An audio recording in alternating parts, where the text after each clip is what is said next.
Good morning student. आज हम separation of power के नोट्स बताते हैं कैसे लिखने हैं और ये सेपरेशन ऑफ पावर होती कैसे है, ताकि आपको नोट्स के साथ साथ ये चीज़ समझ में आ जाए। और इनको ऐसे ही लिखना जैसे मैं लिख के आपको बता रहा हूँ, ताकि आपको किसी और बुक की आवश्यकता ना पड़े। आपको बहुत आसानी से समझ में आ जाएंगी ये चीज़ें। और ये topic mains as well as pre के लिए इम्पॉर्टेंट है। प्री के सीधे डायरेक्ट क्वेश्चंस आते हैं, अगर आपको समझ में आ जाएगी, ठीक है। तो आप इसको समझिए कैसे कैसे करना है। सेपरेशन ऑफ पावर में हम पढ़ेंगे क्या क्या, पहले ये देख लेते हैं। सबसे पहले हमें एस्पेक्ट्स की बात करते हैं कि सेपरेशन ऑफ पावर में हम क्या क्या टॉपिक्स हैं।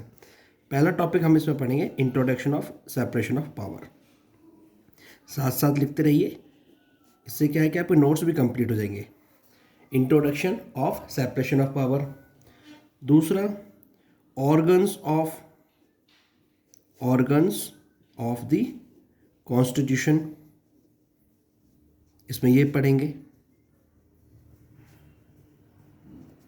तीसरा, ऑर्गन्स हो गए। ऑर्गन्स के बाद functions of the organ, functions of the organs, ठीक है। चौथा, इसका बाद में जाके हम सेपरेशंस पढ़ेंगे। फंक्शंस में आ जाएगा वैसे सेपरेशन, तो आप सीधा बाद में आके इसका कंक्लूजन कर लेंगे कि कंक्लूजन क्या है। 250 वर्ड आपको बहुत अच्छी तरह समझ में आ जाएंगे कि क्या क्या चीज़ लिखनी है। मैं सिर्फ मेन पॉइंट लिख के दिखाऊंगा आपको कैसे कैसे मेन चीज़ है। तो आप मान के चलिए, पहले हेडिंग डालें इंट्रोडक्शन। पहले सेपरेशन ऑफ पावर होती क्या है, कहाँ से ली गई, क्या कंसेप्ट है, ये देखो इंडिया जो है, इंडिया, ये नोट्स नहीं, मैं इसको समझाता हूँ, पहले समझ लीजिए। इंडिया जो है, इंडिया के पास डाइवर्स कल्चर है। कौन सा कल्चर है? Diverse culture. इस डाइवर्स कल्चर की वजह से हम हर चीज़ कंप्लीटली नहीं ले सकते। समझ रहे हो ना? हर चीज़ कंप्लीटली कि एक्यूरेट वही चीज़ ले ली, हम वो चीज़ नहीं कर सकते हम, क्योंकि हमारे कल्चर में हर रिलीजियस लॉज भी आ रहे हैं, ट्रेडिशनल लॉज भी आ रहे हैं, ट्रेडिशनल चीज़ें भी आ रही हैं। तो वो आज के दौर में कहीं ना कहीं कन्फ्लिक्ट करती है, जिसकी वजह से हम कुछ पार्ट अच्छा जो सुइटेबल हो उसको अडॉप्ट कर लेते हैं। जैसे सेपरेशन ऑफ पावर जो है, सेपरेशन ऑफ पावर, ये जो कंसेप्ट है, फिलहाल मैं अगर मॉडर्न वर्ल्ड की बात करूं तो ये कंप्लीट सेपरेशन ऑफ पावर आपको यूएसए में दिख जाएगा, ठीक है। लेकिन हमने ये complete separation of power adopt नहीं किया यूएसए से, लेकिन हमने सेपरेशन ऑफ पावर यूएसए से अडॉप्ट किया है, लेकिन कंप्लीट नहीं किया। जैसे, तो हमने कैसे किया है कि हमने कुछ हिस्सा idol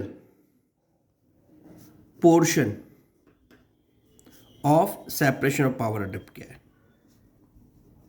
separation of power adopt किया है, आइडल पोर्शन लिया जो हमारे यहाँ सुइटेबल हो और अच्छा हो, ठीक है। दूसरा, सेपरेशन ऑर्गन कितने होते हैं? ऑर्गन, अगर मैं ऑर्गन की बात करूं तो इसमें ऑर्गन कॉन्स्टिट्यूशन में 3 आते हैं, जिसको हम पिलर्स भी बोल सकते हैं, पिलर्स ऑफ द कॉन्स्टिट्यूशन। जैसे पहली बात करूं, एग्जीक्यूटिव ऑर्गन।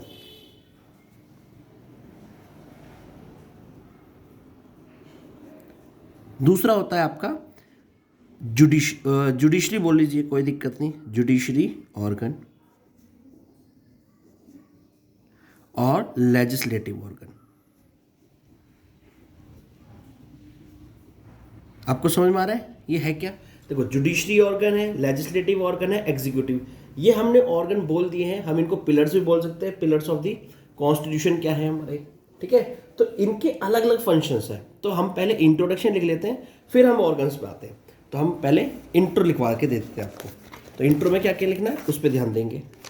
जैसे जैसे नोट्स बनते हैं ऐसे ऐसे बनाना है, आपको बहुत मदद करेंगे, बहुत ज़्यादा मदद करेंगे। आप देखना, आपको कहीं इधर उधर किसी चीज़ देखने की आवश्यकता पड़ेगी नहीं। तो पहले हम इंट्रोडक्शन देखते हैं। आपको थोड़ा बेसिक समझ में आ गया होगा सेपरेशन ऑफ पावर है क्या। फिर जो कन्फ्यूजन वाली चीज़ें हैं वो भी आखिरी में हम आपको क्लियर कर देंगे। तो इंट्रोडक्शन में लिख सकते हैं the 3 branches, the three branches of the government are the executive, the legislature,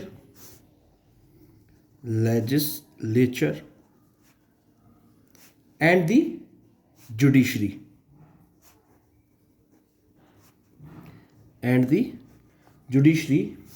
full stop. तो ये तीन ब्रांचेस हो गई, तीन ऑर्गन बोल लो इनको, तीन चीजें बोल लो। दूसरा पॉइंट हम लिख सकते हैं इसमें, although the three have distinct functions to perform their scope sometime meets। तो ये कभी कभी ऐसा होता है मिलते हैं, और इनके अलग अलग फंक्शंस दे रखे हैं, अलग अलग फंक्शंस होते हैं, इसी को सेपरेशन पावर में बोलते हैं। तीसरा पॉइंट हम आपको लिख सकते हैं, the legislature makes law. Legislature काम होता है कानून बनाना, makes law. The executive enforces them. जो कानून लेजिस्लेचर ने बनाए हैं उनको एनफोर्स कराएगा। और and the judiciary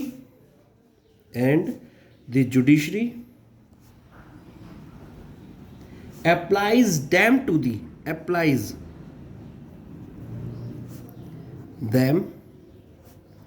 to the specific cases arising out of the breach of law। ये चेकआउट कर लेगा इन सबको, क्या करेगा, चेकआउट करेगा कि कोई ब्लीच तो नहीं कर रहा कानून को, मतलब कुछ अगेंस्ट द कॉन्स्टिट्यूशन तो नहीं है, ऐसी चीज़ें। हम इससे ये अनुमान लगा सकते हैं कि ये एक मॉडल है, मॉडल ऑफ गवर्नेंस है, कि अगर आपको देश चलाना है एक स्मूथ गवर्निंग होनी चाहिए, और डेमोक्रेटिक वाले कंट्री में तो खास तौर से। तो हम इसको लिख सकते हैं, दस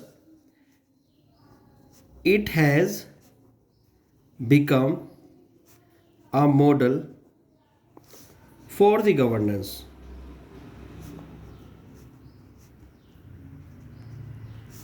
of democratic, ये लिखना ज़रूरी है, डेमोक्रेटिक स्टेट्स, जिससे आपस में डिस्प्यूट ना हो, डेमोक्रेटिक स्टेट्स। जब ये वाली बात आती है डेमोक्रेटिक स्टेट्स है, तो हम इसको एक पॉलिटिकल कंटेक्स्ट में सेपरेशन ऑफ ड्यूटीज़ भी बोल सकते हैं, कि जितने हमारे ऑर्गन हैं इस चीज़ को ध्यान में रखे हो, तो हम उसको दूसरा वर्ड बोल सकते हैं, सेपरेशन ऑफ ड्यूटीज़। और इसका मॉडल का नाम हो सकता है ट्राइज पॉलिटिका, जिसको लिख के देते हैं, सॉरी इसे लिख देते हैं, this model is also known as trias inverted comma डालना, पॉलिटिका। कि अगर ट्रायज पॉलिटिका का चीज़ आएगी तो आप समझ जाना ये सेपरेशन ऑफ पावर की बात कर रहा है, ठीक है।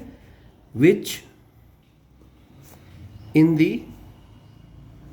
नॉन पॉलिटिकल कंटेक्स्ट, इसका मतलब क्या है, means separation of duties,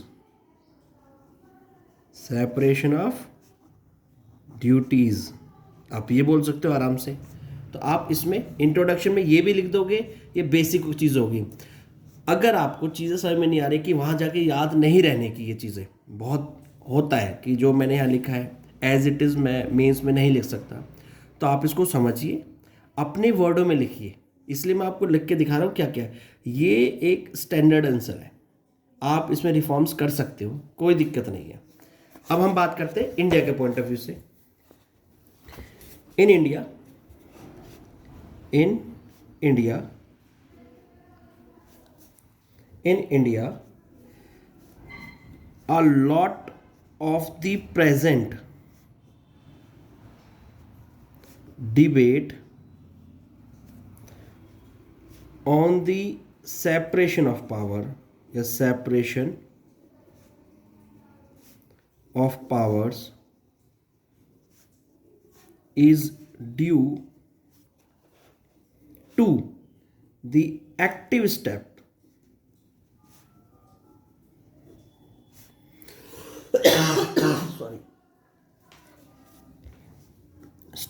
that the judiciary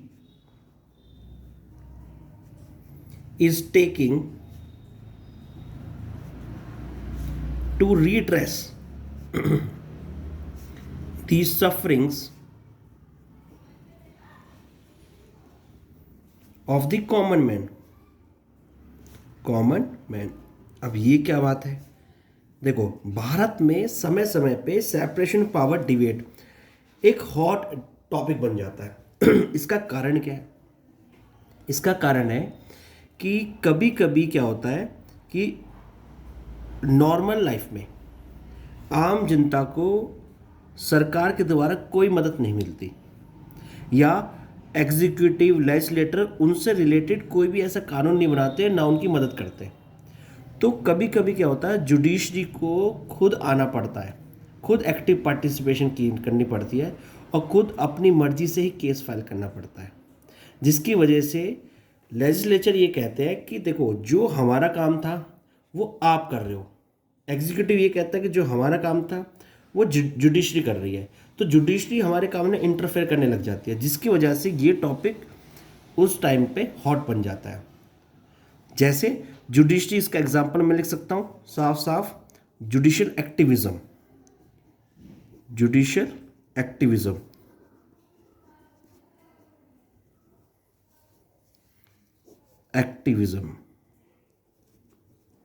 judiciary activism, इससे क्या होता है, जुडिशरी खुद केस फाइल करने लग जाता है। ठीक है, तो जुडिशरी खुद इंटरफेयर करने लग जाता है और खुद जाता है पब्लिक में और खुद ही फाइल चेंज करके और उसको केस आगे बढ़ाता है, जिसकी वजह से सेपरेशन ऑफ पावर कंसेप्ट वाला यहाँ गलत ठहरता है। ठीक है, तो भारत में ये चीज़ें होती है नॉर्मली। दूसरा पॉइंट क्या लिख सकते हो आप? दूसरा लिख सकते हो, the concept of separation of powers, the concept of separation of powers runs throughout the Constitution of India, although the term मतलब separation of power has not been mentioned even once.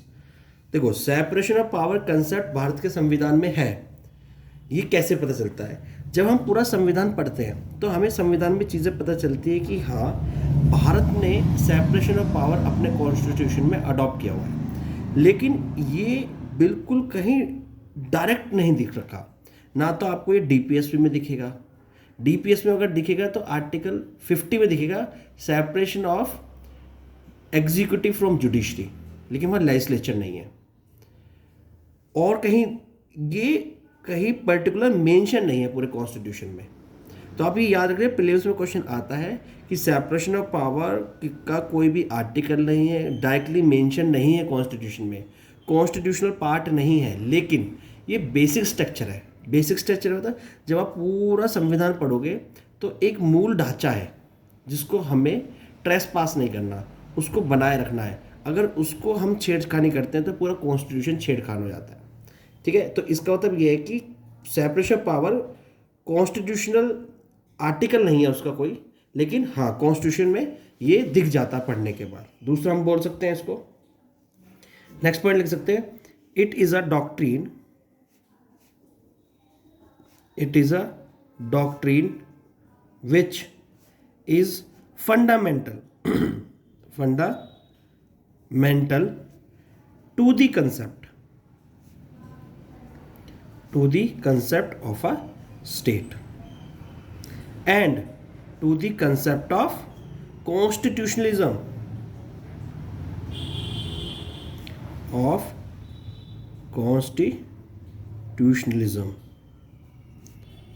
ठीक है, जो मैंने बताया फंडामेंटल स्ट्रक्चर है, fundamental concept है ये state का, और ये संविधान का मूल रूप से ढांचा है। तो आप इंट्रोडक्शन में इतना कुछ लिख सकते हो, इसमें से अब अपने पॉइंट ऑफ से लिखना है, इसको अपनी भाषा में लिखना क्योंकि वहाँ आपको 250 वर्ड पूरा करना है। तो एक रफली एक आइडिया दिया है, इतना सारा मैंने, इसमें से आपको 3 या 4 पॉइंट स्टार्टिंग में इंट्रो में लिखने हैं, ठीक है। उसके बाद जो आता है कि ये फंक्शंस क्या है, या हम उसका टॉपिक पढ़ा था ऑर्गन्स कितने हैं, तो हम हेडिंग डालेंगे यहाँ ऑर्गन्स ऑफ द कॉन्स्टिट्यूशन, या फिर ऑर्गन्स नहीं डाल के आप लिख सकते हो उसमें साफ साफ कि मैंने पहले इसको ब्रांचेस लिख सकते हो, ब्रांचेस ऑफ कॉन्स्टिट्यूशन सरकार की, इसको ब्रांचेस ऑफ द गवर्नमेंट लिखो, एक ही बात है। तो इसमें क्या 3 तरह की ब्रांचेस होती हैं, द एग्जीक्यूटिव।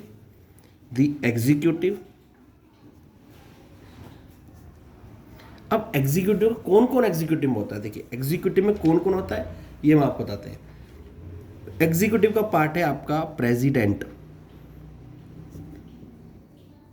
वाइस प्रेसिडेंट, फिलहाल मैं सारा लिख देता हूं, वाइस प्रेसिडेंट भी पार्ट है इसका आपका। और एग्जीक्यूटिव का पार्ट है prime minister, council of ministers, ये सब एग्जीक्यूटिव का पार्ट है। और एक और होता है सेक्रेटरीज या सेक्रेटरीट, ये दोनों तरह के, मैं दोनों लिख देता हूं यहाँ कौन कौन से, आपके सेंट्रल जिसका हेड प्रेसिडेंट होता है, दूसरा आपका कैबिनेट सेक्रेटरी, ये यूनियन के। अगर मैं स्टेट की बात करूं तो स्टेट में आएंगे आपके गवर्नर, चीफ मिनिस्टर,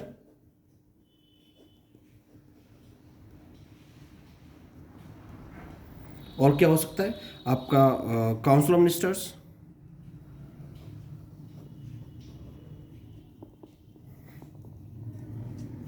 आपके ये सेक्रेटरीट आ जाएगा सॉरी। उसके बाद कॉन्स्टिट्यूशनल बॉडीज बात कर लेते हैं, आपके अटॉर्नी जनरल आएगा, ये भी एग्जीक्यूटिव का पार्ट है। और आपका अगर देखोगे तो कैग भी आएगा, ये भी एग्जीक्यूटिव का पार्ट है। और यहाँ स्टेट की बात करूँगे तो एडवोकेट जनरल भी आएगा। तो these are the parts of executive, इन सबको मिला के एग्जीक्यूटिव बनता है। ऊपर वाले जो है ये आप कह सकते हो ये हमारे मिल रहे हैं यूनियन एग्जीक्यूटिव, नीचे वाले जो है उन्हें कह सकते हैं हम स्टेट एग्जीक्यूटिव। तो ये एग्जीक्यूटिव है। अब आते हैं दूसरा, आपका लेजिस्लेचर क्या है। तो लेजिस्लेचर क्या है वो देखते हैं हम आपको।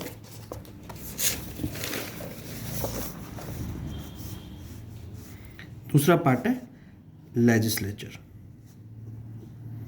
लेजिस्लेचर भी 2 तरह के होते हैं, तो मैं इसको यहीं लिख देता हूं ऐसे करके। एक होता है आपका यूनियन लेजिस्लेचर,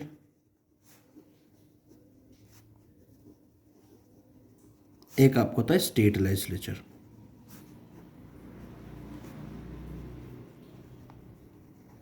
यूनियन लेजिस्लेचर के 2 पार्ट होते हैं, आपको बोल सकता हूँ काउंसिल ऑफ स्टेट्स, जिसे कह सकते हैं आप राज्यसभा, और दूसरा Lok Sabha, house of the people.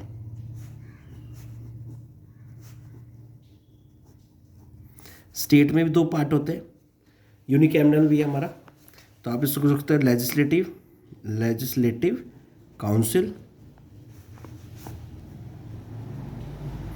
और दूसरा लेजिस्लेटिव असेंबली।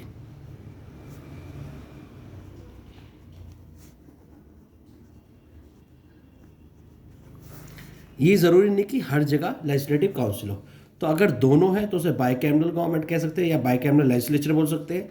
और अगर सिर्फ लेजिस्लेटिव असेंबली है, जैसे काउंसिल नहीं है, तो आप उसको बोल सकते हैं यूनिकैमल, मतलब लेजिस्लेटिव असेंबली है। ठीक है, ये लेजिस्लेचर काउंसिल होगी स्टेट के अंदर या नहीं होगी, ये भी डिपेंड करता है लेजिस्लेटिव असेंबली पर। ठीक है, लेकिन वो हमारा टॉपिक ही नहीं है। अभी हमारा क्या है, लेजिस्लेचर के पार्ट कितने हैं, तो इनके ये पार्ट है। ठीक है, ऑर्गन। तीसरा तीसरा आता है जुडिशरी। जुडिशरी भी हम वैसे इंटीग्रेटेड जुडिशरी है, इंटीग्रेटेड तो एक जैसी है, बस एक हायरार्की है इनकी, तो इनको दो भागों में डिवाइड तो हम नहीं कर सकते, लेकिन इंटीग्रेटेड जरूर लिख सकते हो। तो ब्रैकेट में मैं इंटीग्रेटेड लिख देता हूँ, इंटीग्रेटेड जुडिशरी, जैसे सुप्रीम कोर्ट और हाई कोर्ट, और नीचे आ जाते हैं आपके डिस्ट्रिक्ट कोर्ट और सबऑर्डिनेट कोर्ट जितने भी होते हैं। तो ये है ऑर्गन्स ऑफ दी या ब्रांचेस ऑफ द गवर्नमेंट या ऑर्गन्स ऑफ द कॉन्स्टिट्यूशन। अब क्या है, अब इन सब ऑर्गन्स के इनके अपने अलग अलग फंक्शंस हैं। तो अब अलग अलग फंक्शंस देखते हैं किसके कैसे कैसे अलग अलग फंक्शंस हैं। ठीक है, उसके बाद अगर वो फंक्शंस उतना तो कर रहे हैं, उसके सिवा दूसरे ऑर्गन का भी फंक्शंस करने लग गए हैं, तो उसे बोलेंगे trespass of separation of power. अगर वो सिर्फ अपना अपना फंक्शन कर रहे हैं तो उसे बोलेंगे सेपरेशन ऑफ पावर, मतलब उनको साफ साफ बताया है कि आपकी पावर इतनी है, आपका दायरा इतना है, ठीक है, आप इससे बाहर नहीं हो सकते, तो उसे बोलेंगे कंप्लीट। अगर बाहर नहीं हो सकते उसे बोलेंगे कंप्लीट सेपरेशन ऑफ पावर। ठीक है, चलो अब पढ़ते हैं, नया टॉपिक है फंक्शंस। तो इसको हम लिख लेते हैं हेडिंग डाल के फंक्शंस। फंक्शंस में क्या क्या आ सकता है, पहला किसके फंक्शन पढ़ेंगे, तो फंक्शन किसके हिसाब से पढ़ेंगे, पॉलिसी के पॉइंट ऑफ व्यू से पढ़ेंगे। चलो तो यहाँ लिखेंगे role of the legislature in policy formulation. ठीक है, तो इसमें क्या लिखते हैं, पहला देखिए, ये सारा सबसे इंपॉर्टेंट पार्ट है, क्योंकि पॉलिसी और जो लॉ बनाएंगे वो आपका लेजिस्लेचर ही बनाता है। तो इसमें क्या लिख सकते हैं, the legislature is an important organ that is involved in policy formulation। ठीक है, दूसरा क्या ले सकते हैं हम, दूसरा पॉइंट इसमें, the parliament of India, the parliament of India is the main body that formulates laws and policies by providing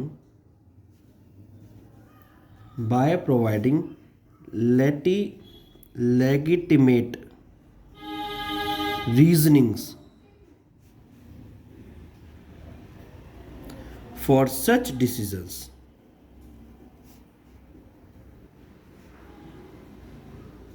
तीसरा पॉइंट हम क्या लिख सकते हैं इसमें, इट एक्ट्स, लेजिस्लेचर कैसे काम करता है, गवर्नमेंट और पब्लिक के बीच में एक ब्रिज का काम करता है। ठीक है, तो it acts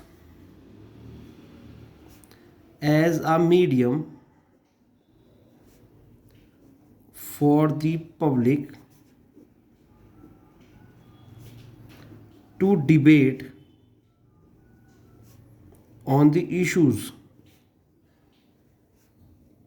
and their respective policies।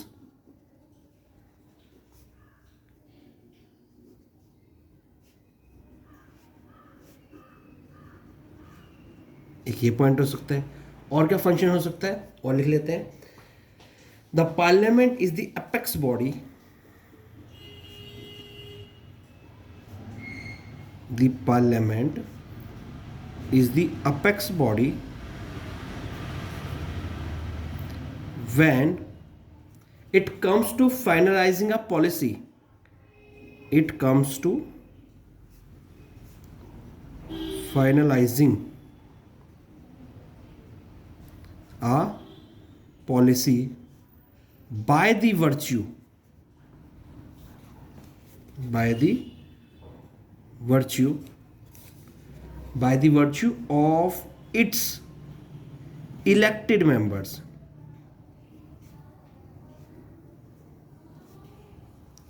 who draw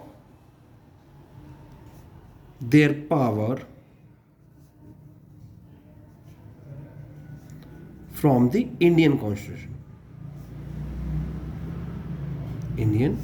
Constitution.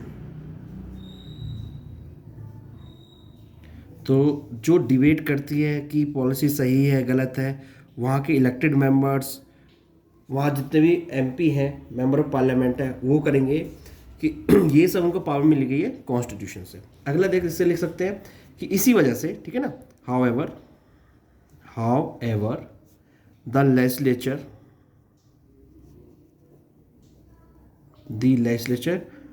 only has advisory power. Policy में क्या चीज़ होगी क्या चीज़ नहीं होगी ये सिर्फ एडवाइज कर सकते हैं डिबेट करने के बाद। इंपॉर्टेंट है ये advisory power. It can not obstruct any policy but cannot command it। cannot command it। Policy बनाई आगे, अब वो पॉलिसी लॉ में कन्वर्ट होगी या नहीं होगी वो इनका काम नहीं है, ठीक है, वो लेजिस्लेचर काम नहीं है। लेजिस्लेचर काम है सिर्फ पॉलिसी बना के रख देना। अब उसको इनेक्ट करने का काम है एग्जीक्यूटिव का। तो आप इसको बोल सकते हो देयरफॉर, मैं पैराग्राफ चेंज कर लेता हूँ, therefore the legislature can examine the proposals of every policy introduced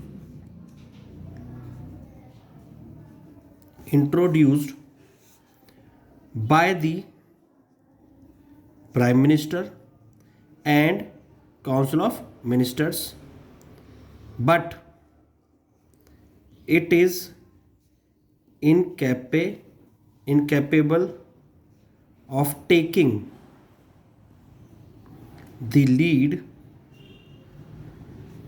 on its own। वो सिर्फ पॉलिसी को देखेंगे, चेक करेंगे और ज़्यादा कुछ नहीं कर सकते। तो लेजिस्लेटिव का काम क्या होता है? पॉलिसी फॉर्मुलेट करना, प्रपोजल तैयार करना, उनको डिस्कस करना, उनको क्रिटिसाइज़ भी कर लोगे लेकिन जीडी में ही होना है, सब ग्रुप डिस्कशन में ही होना है या पार्लियामेंट के सेशंस के अंदर ही होना है, अलग से कोई काम नहीं हो सकता। उनका काम है लोकसभा से बिल पास हुआ, राज्यसभा से बिल पास हुआ, सिर्फ इतना काम है लेजिस्लेचर का, ठीक है, लॉ बनाना और पॉलिसी बनाना। अब जो दूसरा काम है अब पढ़ लेते हैं उसका, एग्जीक्यूटिव का काम क्या है, ठीक है। तो role of executive in policy formation देख लेते हैं। यहाँ देखिए दूसरा, role of executive in policy formulation. इसमें क्या लिखते हैं? अब आपको पता है एग्जीक्यूटिव क्या काम कर रही थी?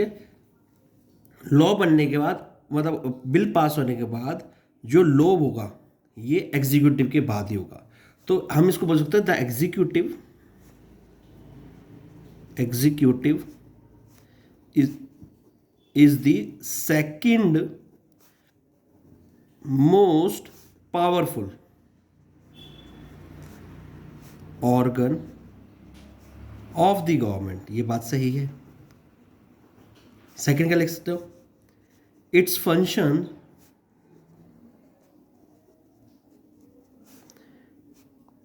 revolve around the implements, या implementation of laws and policies। एक ये हो सकता है बिल्कुल कि इसका काम क्या होता है कि इसको इम्प्लीमेंट करना, लॉज को, पॉलिसी को इम्प्लीमेंट करना, ठीक है। उसके बाद क्या हो सकता है? आप ये फंक्शन हो गया एग्जीक्यूटिव का। तीसरा देखते हैं role of judiciary. Role of judiciary in policy formation. तो इसका काम देखते हैं, क्या काम है। A apex court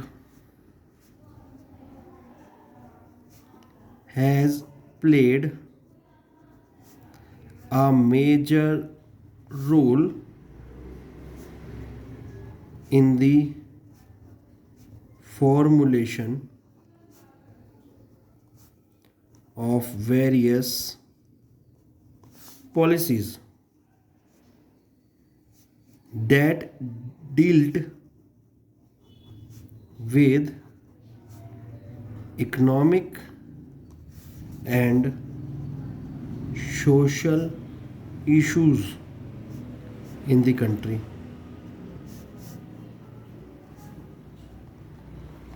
तो ये चेकआउट करेगी, उसको एग्जामाइन करेगी कि जो पॉलिसी बनाई है वो इकोनॉमिक और सोशल इश्यूज़ के हिसाब से है या नहीं है। तो आप इसके फंक्शंस अलग से भी लिख दोगे तो भी चल जाएगा। इसमें क्या काम होता है जुडिशरी का। The judiciary is that branch of the government that interprets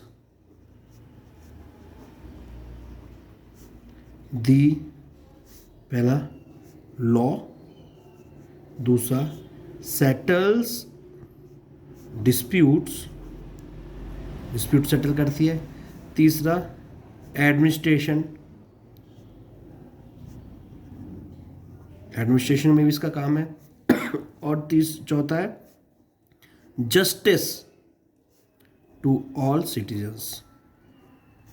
ये इसके काम है। तो इसके जब ये काम है तो अब लॉ के हिसाब से क्या, जो पॉलिसी लेजिस्लेचर बनाई है, एग्जीक्यूटिव इंप्लीमेंट किया, तो लॉ क्या करेगा, उसको जुडिशरी चेकआउट करेगा और जस्टिस देगा सिटीजन्स को।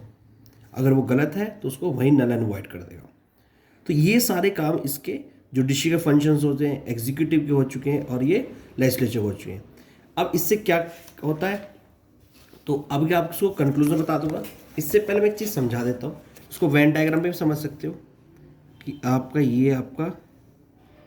एग्जीक्यूटिव, जुडिशरी और एक दूसरे को ट्रेस पास करते हैं ये लेजिस्लेचर। तो उसको आप लेजिस्लेचर बोल सकते हो, इसको जुडिशरी बोल सकते हो, इसको एग्जीक्यूटिव बोल सकते हो। इसका मतलब क्या हुआ, इसको बना के एग्जीक्यूटिव लेजिस्लेचर काम करने लग जाती है, जैसे article 123 ordinance power.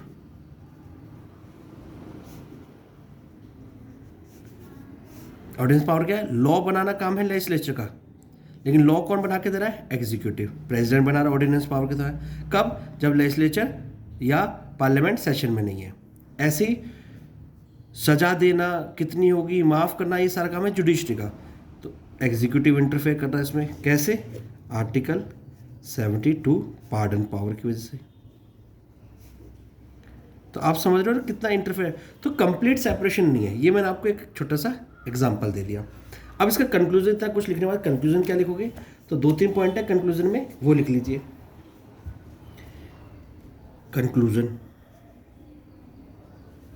Conclusion important रहता है, इसको ध्यान से पढ़ना। The institution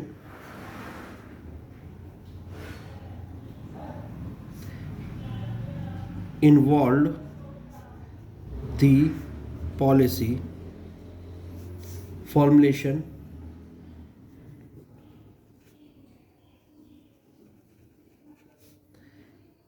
aim to create such policies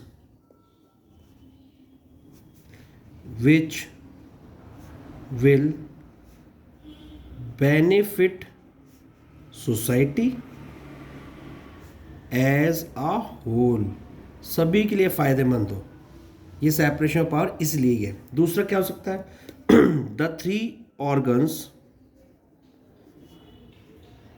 of the government,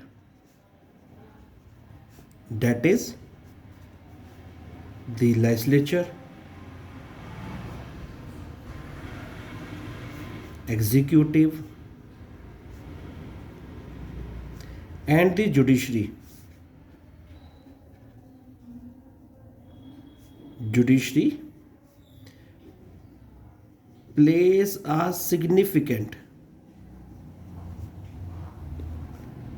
role in the policy formulation,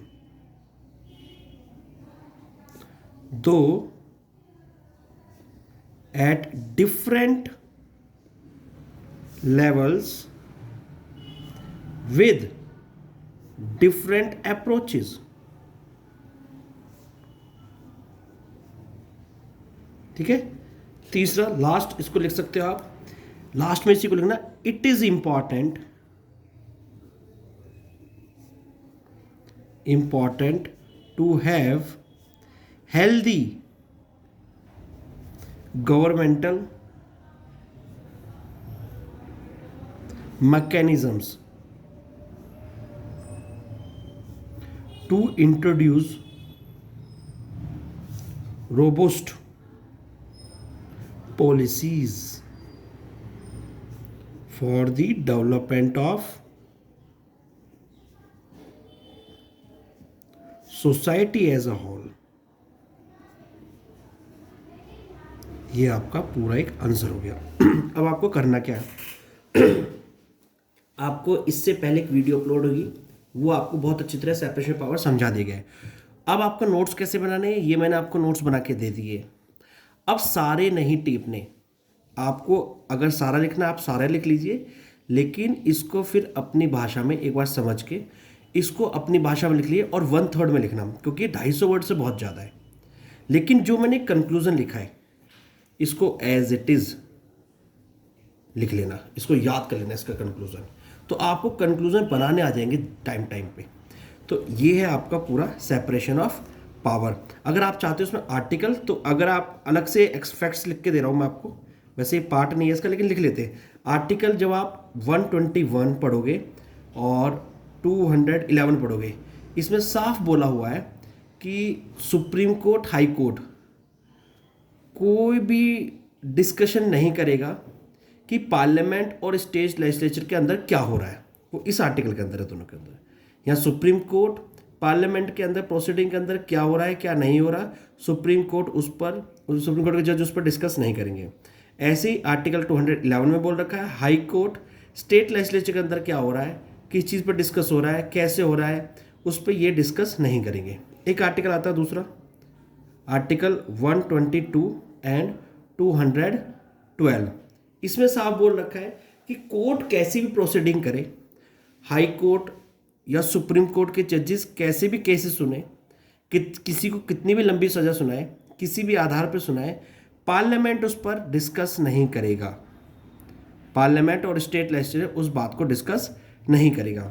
एक आर्टिकल 50 दे रखा आपको, जिसमें बोल रखा है separation of power from judiciary from the executive, ये टीपीएसपी का पार्ट है, एक ये इंपॉर्टेंट है इससे रिलेटेड। एक आर्टिकल 361 दे रखा है कि प्रेसिडेंट और गवर्नर किस बिल पर साइन करते हैं, किस बिल पर साइन नहीं करते, किस पर प्रेसिडेंट वीटो पावर यूज़ करता है, किस पे नहीं करता, ये सारी बातें कोर्ट के अंदर क्वेश्चन नहीं होंगी, कोर्ट के लिए वो जवाबदेही नहीं है, कोर्ट इससे बाहर है। ये इनकी आर्बिट्री पावर है प्रेसिडेंट और गवर्नर की। बात समझ आ गया? तो ये कुछ आर्टिकल्स हैं जो अलग से इनसे कुछ हद तक इनसे कोरिलेट हो जाएंगे, तो आप इनको जब पढ़ोगे तो आपको दिख जाएंगे।